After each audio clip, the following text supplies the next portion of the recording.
ਜਿਵੇਂ ਜਥੇਦਾਰ ਸਾਹਿਬ ਦੀ ਗੱਲ ਕਰੀਏ, ਉਹਨਾਂ ਦਾ ਕਿਹੜਾ ਗੁਨਾਹ ਦਿੱਲੀ 'ਚ ਕੀਤਾ ਹੋਇਆ? ਇੱਥੇ ਕੀਤਾ ਹੈ ਨਾ। ਜਿਹਨੂੰ ਇਹ ਮੰਨਦੇ ਨੇ ਗੁਨਾਹ ਇੱਥੇ ਹੀ ਹੈ ਨਾ, ਤੇ ਫਿਰ ਉਹਨਾਂ ਨੂੰ ਇੱਥੇ ਤਬਦੀਲ ਕਿਉਂ ਨਹੀਂ ਕੀਤਾ ਜਾਂਦਾ? ਪੈਰੋਲ ਕਿਉਂ ਨਹੀਂ ਦਿੱਤੀ ਜਾਂਦੀ? ਸਾਰੇ ਬੰਦੇ ਕਹਿੰਦੇ ਨੇ ਅਸੀਂ ਤਾਂ ਜੀ ਹਮਦਰਦ ਹੈ, ਫਲਾਨਾ ਹੈ। ਤੁਹਾਡੇ ਕਰਮ ਤੋਂ ਪਤਾ ਲੱਗਦਾ ਹੈ। ਜੇ ਤੁਸੀਂ ਹੱਕ ਸੱਚ ਲਈ ਨਹੀਂ ਖੜ ਸਕਦੇ ਤਾਂ ਫਿਰ ਕਾਹਦੀ ਗੱਲ ਹੋਈ ਯਾਰ? ਫਿਰ ਡਰ ਕਾਹਦਾ ਹੋਇਆ? ਜੇ ਗੱਲ ਤੁਸੀਂ ਕਹਿ ਸਕਦੇ ਹੋ ਉੱਥੇ ਖੜ ਕੇ ਕਿਆ ਗੱਲ ਹੈ, ਤਾਂ ਮੈਂ ਇੱਥੇ ਖੜ ਕੇ ਕਿਉਂ ਨਹੀਂ ਕਹਿ ਸਕਦਾ? ਜਿਹੜੇ ਸਾਡੇ ਦਿਲਾਂ 'ਚ ਨੇ, ਜਿਨ੍ਹਾਂ ਨੂੰ ਅਸੀਂ ਮਤਲਬ ਭਾਈ ਸਾਹਿਬ ਤੋਂ ਥੱਲੇ ਗੱਲ ਨਹੀਂ ਕਰਦੇ, ਇੰਨੀ ਇੱਜ਼ਤ ਹੈ, ਤੇ ਉਹਨਾਂ ਦੀਆਂ ਸਜ਼ਾਵਾਂ ਪੂਰੀਆਂ ਹੋ ਗਈਆਂ, ਉਹਨਾਂ ਨੂੰ ਛੱਡਦੇ ਕਿਉਂ ਨਹੀਂ? ਇਹ ਤੁਸੀਂ ਇੱਕ ਸੁਹਿਰਦ ਐਟਮੋਸਫੀਅਰ ਬਣਾਉਣਾ ਚਾਹੁੰਦੇ ਹੋ ਦੇਸ਼ 'ਚ, ਤਾਂ ਇਹ ਸਟੈਪ ਲੈਣੇ ਪੈਣਗੇ ਇਹਨਾਂ ਨੂੰ। ਜੇ ਮੈਂ ਇੱਥੇ ਬੋਲ ਰਿਹਾ ਤਾਂ ਮੇਰੇ 'ਚ ਜੁਰਤ ਹੋਣੀ ਚਾਹੀਦੀ, ਮੈਂ ਉੱਥੇ ਜਾ ਕੇ ਵੀ ਬੋਲਾਂ, ਜਾਂ ਫਿਰ ਇੱਥੇ ਹੀ ਨਾ ਬੋਲੋ, ਜਾਂ ਫਿਰ ਇੱਥੇ ਵੀ ਉਹੀ ਬੋਲੋ ਜੋ ਉੱਥੇ ਬੋਲਣਾ ਜਾ ਕੇ।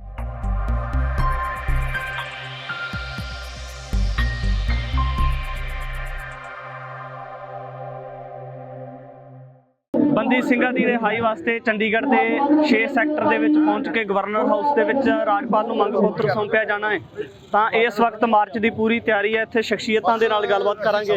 ਅਮਰੋਜ ਜੀ, ਕਿਵੇਂ ਦੇਖਦੇ ਹੋ ਅੱਜ ਵੱਡੀ ਤਾਦਾਦ ਦੇ ਵਿੱਚ ਸਿੱਖ ਸੰਗਤਾਂ ਪੁੱਜੀਆਂ ਨੇ? ਠੀਕ ਹੈ, ਇਸ ਮਕਸਦ ਲਈ ਨਹੀਂ ਆਉਣਗੀਆਂ ਤਾਂ ਕਦੋਂ ਆਉਣਗੀਆਂ?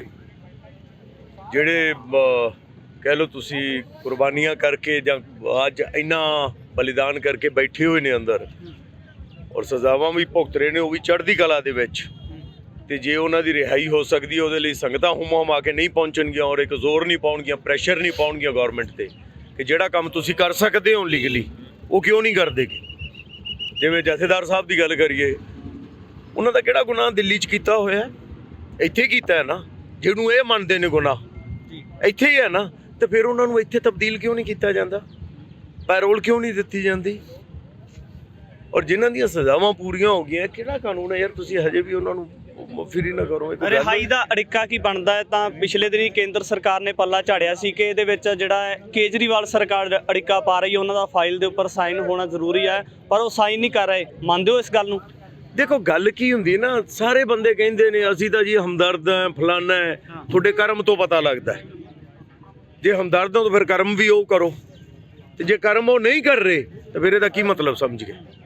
ਤੁਹਾਨੂੰ ਕਹਿਣ ਦੀ ਲੋੜ ਹੀ ਨਹੀਂ ਪੈਂਦੀ ਕਿ ਮੈਂ ਕਹਾਂ ਮੈਂ ਉਹ ਬੰਦਾ ਦਾ ਯਾਰ ਉਹ ਹੁਣੀ ਲੱਗ ਜੂ ਪਤਾ। ਉਹਦਾ ਨਾ ਮੇਰੇ ਵਾਲ ਕਿੱਡੇ ਕਿੱਡੇ, ਉਹਦਾ ਜਜਮਾਨਾ ਹੁਣੇ ਸਾਹਮਣੇ ਆ ਜਾਣਗੇ। ਇਹਨਾਂ ਦੇ ਕੰਮਾਂ ਤੋਂ ਪਤਾ ਲੱਗੀ ਜਾ ਰਿਹਾ ਜਿੰਨੇ ਵੀ ਲੋਕ ਨੇ। ਜੇ ਤੁਸੀਂ ਹੱਕ ਸੱਚ ਲਈ ਨਹੀਂ ਖੜ ਸਕਦੇ ਤਾਂ ਫਿਰ ਕਾਹਦੀ ਗੱਲ ਹੋਈ ਯਾਰ? ਫਿਰ ਡਰ ਕਾਹਦਾ ਹੋਇਆ? ਜੇ ਗੱਲ ਤੁਸੀਂ ਕਹਿ ਸਕਦੇ ਹੋ ਉੱਥੇ ਖੜ ਕੇ ਕਿਆ ਗੱਲ ਹੈ, ਤਾਂ ਮੈਂ ਇੱਥੇ ਖੜ ਕੇ ਕਿਉਂ ਨਹੀਂ ਕਹਿ ਸਕਦਾ? ਜੇ ਇੱਥੇ ਕਹਿ ਸਕਦੇ ਹੋ ਤਾਂ ਦਿੱਲੀ ਜਾ ਕੇ ਕਿਉਂ ਨਹੀਂ ਕਹਿ ਸਕਦੇ? ਸੋ ਕਹਿਣਾ ਚਾਹੀਦਾ, ਉਹ ਕਹਿ ਰਹੇ ਆਪਾਂ ਔਰ ਕਹਾਂਗੇ। ਜੇ ਆਪਾਂ ਬੰਦੀ ਸਿੰਘਾਂ ਦੀ ਗੱਲ ਕਰੀਏ, ਉਹ ਆਪਣੇ ਹਿੱਤਾਂ ਵਾਸਤੇ ਲੜੇ, ਪੰਜਾਬ ਦੇ ਲੋਕਾਂ ਵਾਸਤੇ ਲੜੇ, ਪੂਰੀ ਆਵਾਮ ਵਾਸਤੇ ਲੜੇ ਨੇ, ਪਰ ਉਹਨਾਂ ਵਾਸਤੇ ਜਿਹੜੀਆਂ ਦਿੱਤੀਆਂ ਹੋਈਆਂ ਸਜ਼ਾਵਾਂ ਸੀ, ਪੂਰੀਆਂ ਹੋਣ ਦੇ ਬਾਵਜੂਦ ਵੀ ਕੋਈ ਰਿਹਾਈ ਦੀ ਅਜੇ ਤੱਕ ਜਿਹੜਾ ਕੋਈ ਪੋਜੀਸ਼ਨ ਬਣ ਨਹੀਂ ਸਕੀ। ਪਰ ਜੇ ਦੂਜੇ ਪਾਸੇ ਗੱਲ ਕਰੀਏ ਤਾਂ ਜਿਨ੍ਹਾਂ ਨੇ ਸਿੱਖਾਂ ਦੀ ਲਗਾਤਾਰ ਨਸਲਕੁਸ਼ੀ ਕੀਤੀ, ਉਹਨਾਂ ਵਾਸਤੇ ਵੱਡੇ ਵੱਡੇ ਉਹਦੇ ਭਾਰਤ ਦੇ ਵਿੱਚ ਇਸ ਤਰ੍ਹਾਂ ਦਾ ਸੰਵਿਧਾਨ ਕਿਉਂ?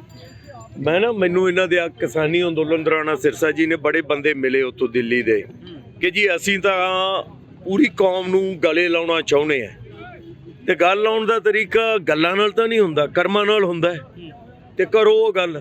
ਜਿਹੜੇ ਸਾਡੇ ਦਿਲਾਂ 'ਚ ਨੇ, ਜਿਨ੍ਹਾਂ ਨੂੰ ਅਸੀਂ ਮਤਲਬ ਭਾਈ ਸਾਹਿਬ ਤੋਂ ਥੱਲੇ ਗੱਲ ਨਹੀਂ ਕਰਦੇ, ਇੰਨੀ ਇੱਜ਼ਤ ਹੈ, ਤੇ ਉਹਨਾਂ ਦੀਆਂ ਸਜ਼ਾਵਾਂ ਪੂਰੀਆਂ ਹੋ ਗਈਆਂ, ਉਹਨਾਂ ਨੂੰ ਛੱਡਦੇ ਕਿਉਂ ਨਹੀਂ? ਔਰ ਜਿਹੜੀ ਥਾਂ ਤੇ ਗੌਰਮੈਂਟ ਕਰ ਸਕਦੀ ਹੈ ਕੰਮ, ਜੇ ਸਜ਼ਾ ਹੈ ਵੀ, ਤਾਂ ਉਹ ਕਿਉਂ ਨਹੀਂ ਅਮਲ 'ਚ ਲਿਆਉਂਦੇ? ਹੋਰ ਕਿਸੇ ਨੂੰ ਵੀ ਛੱਡ ਦੇਣਗੇ, ਹੋਰ ਕੁਝ ਵੀ ਕਰ ਲੈਣਗੇ, ਇੱਥੇ ਨਹੀਂ ਕਰਨਗੇ। ਜੇ ਤੁਹਾਡਾ ਦਿਲ ਸਾਫ਼ ਹੈ, ਕਲੀਅਰ ਹੈ, ਤੁਹਾਨੂੰ ਵਾਕਈ ਤੁਸੀਂ ਪੂਰੀ ਕੌਮ ਨੂੰ ਆਪਦੇ ਦਿਲ ਨਾਲ ਲਾਉਣਾ ਚਾਹੁੰਦੇ ਹੋ, ਸੀਨੇ ਨਾਲ ਲਾਉਣਾ ਚਾਹੁੰਦੇ ਹੋ, ਤਾਂ ਜਿਨ੍ਹਾਂ ਦੀ ਇੰਨੀ ਇੱਜ਼ਤ ਹੈ, ਜਿਨ੍ਹਾਂ ਨੇ ਸਾਡੇ ਸਿਰ ਦੇ ਤਾਜ, ਉਹਨਾਂ ਨੂੰ ਕਿਉਂ ਨਹੀਂ ਛੱਡਦੇ? ਔਰ ਪਤਾ ਕੀ ਹੈ, ਜੇ ਤੁਸੀਂ ਇੱਕ ਸੁਹਿਰਦ ਐਟਮੋਸਫੀਅਰ ਬਣਾਉਣਾ ਚਾਹੁੰਦੇ ਹੋ ਦੇਸ਼ 'ਚ, ਤਾਂ ਇਹ ਸਟੈਪ ਲੈਣੇ ਪੈਣਗੇ ਇਹਨਾਂ ਨੂੰ, ਔਰ ਲੈਣੇ ਚਾਹੀਦੇ ਨੇ। ਕਹਿਣ 'ਚ ਨਾ ਲਿਆਓ ਕਿ ਅਸੀਂ ਤੁਹਾਡੇ ਨਾਲ ਹਾਂ, ਤੁਸੀਂ ਸਾਡੇ ਨਾਲ ਹੈ, ਕਰਮ 'ਚ ਲਿਆਓ। ਜਦੋਂ ਆਪਾਂ ਖੇਤੀ ਬਿੱਲਾਂ ਦੀ ਗੱਲ ਕਰੀਏ, ਲਾਗੂ ਹੋਏ ਸੀ, ਤਾਂ ਰਵਨੀਤ ਬਿੱਟੂ ਕਹਿੰਦੇ ਸੀ ਮੈਂ ਜਾ ਕੇ ਖੁਦ ਕੇਂਦਰ ਸਰਕਾਰ ਦੇ ਕੋਲ ਅਪੀਲ ਕਰਾਂਗਾ, ਆਪਣੇ ਪਰਿਵਾਰ ਸਮੇਤ ਜਾ ਕੇ ਬੰਦੀ ਸਿੰਘਾਂ ਦੀ ਜਿਹੜਾ ਰਿਹਾਈ ਕੀਤੀ ਜਾਣੀ ਚਾਹੀਦੀ ਹੈ। ਕੀ ਲੱਗਦਾ ਕਿ ਰਾਜਨੀਤਿਕ ਲੋਕਾਂ ਦੇ ਦੋਹਰੇ ਮਾਪਦੰਡ ਹੁੰਦੇ ਨੇ? ਕਰਨੀ ਤੇ ਕਥਨੀ 'ਚ ਜਿਸ ਦਿਨ ਇੱਕ ਕਰਦੇ ਕੁਛ ਹੋਰ ਨੇ, ਕਥਨੀ ਕੁਛ ਹੋਰ ਹੈ, ਜਿਸ ਦਿਨ ਇਹ ਹੋ ਗਈ ਨਾ ਗੱਲ, ਉਸ ਦਿਨ ਤੁਸੀਂ ਵੇਖ ਲਿਓ ਜੇ ਸਭ ਕੁਛ ਚੜ੍ਹਦੀ ਕਲਾ 'ਚ ਹੋਊਗਾ। ਉਸੇ ਦਾ ਹੀ ਮਸਲਾ, ਉਸੇ ਦਾ ਹੀ ਰੌਲਾ ਹੈ। ਉਸੇ ਲਈ ਕਨਫਰਟੇਸ਼ਨ ਹੁੰਦੀ ਹੈ ਜਾਂ ਕਿਤੇ ਟਕਰਾਅ ਆਉਂਦਾ ਹੈ, ਇਹ ਉਸ ਗੱਲ ਨੂੰ ਮੰਨ ਜਾਣ ਔਰ ਜੋ ਕਹਿੰਦੇ ਨੇ ਉਹ ਕਰਨ ਵੀ। ਸਾਰੇ ਕਹਿਣਗੇ ਠੀਕ ਹੈ, ਠੀਕ ਹੈ, ਪਹਿਲਾਂ ਗਲਤੀ ਹੋਈ ਸੀ, ਹੁਣ ਤੁਸੀਂ ਸੁਧਰ ਰਹੇ ਹੋ, ਅੱਛਾ ਵੈਰੀ ਗੁੱਡ, ਕਰੋ ਤਾਂ ਸਹੀ।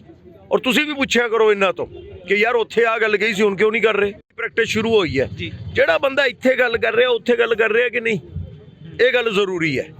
ਇਹ ਨਹੀਂ ਕਿ ਮੈਂ ਇੱਥੇ ਕੁਝ ਹੋਰ ਬੋਲਾਂ, ਦਿੱਲੀ ਕੁਝ ਹੋਰ ਬੋਲਾਂ, ਚੰਡੀਗੜ੍ਹ ਕੁਝ ਹੋਰ ਬੋਲਾਂ, ਪਿੰਡ ਜਾ ਕੇ ਕੁਝ ਹੋਰ ਬੋਲਾਂ। ਜੇ ਮੈਂ ਇੱਥੇ ਬੋਲ ਰਿਹਾ ਤਾਂ ਮੇਰੇ 'ਚ ਜੁਰਤ ਹੋਣੀ ਚਾਹੀਦੀ ਮੈਂ ਉੱਥੇ ਜਾ ਕੇ ਵੀ ਬੋਲਾਂ, ਜਾਂ ਫਿਰ ਇੱਥੇ ਹੀ ਨਾ ਬੋਲੋ, ਜਾਂ ਫਿਰ ਇੱਥੇ ਵੀ ਉਹੀ ਬੋਲੋ ਜੋ ਉੱਥੇ ਬੋਲਣਾ ਜਾ ਕੇ। ਸੋ ਇਹਨਾਂ ਦੀਆਂ ਕਰਨੀਆਂ ਤੇ ਕਥਨੀਆਂ 'ਚ ਨਾ ਕਦੇ ਇਕਸੁਰਤਾ ਹੋਈ ਹੈ ਨਾ ਹੋਣੀ ਹੈ। ਮੈਨੂੰ ਲੱਗਦਾ ਜੇ ਉੱਥੇ ਭੇਜਣੀ ਹੈ ਵੋਟ ਪਾ ਕੇ ਤਾਂ ਉਹ ਬੰਦੇ ਭੇਜੋ ਜਿਹੜੇ ਖੜ ਸਕਣ, ਅੜ ਸਕਣ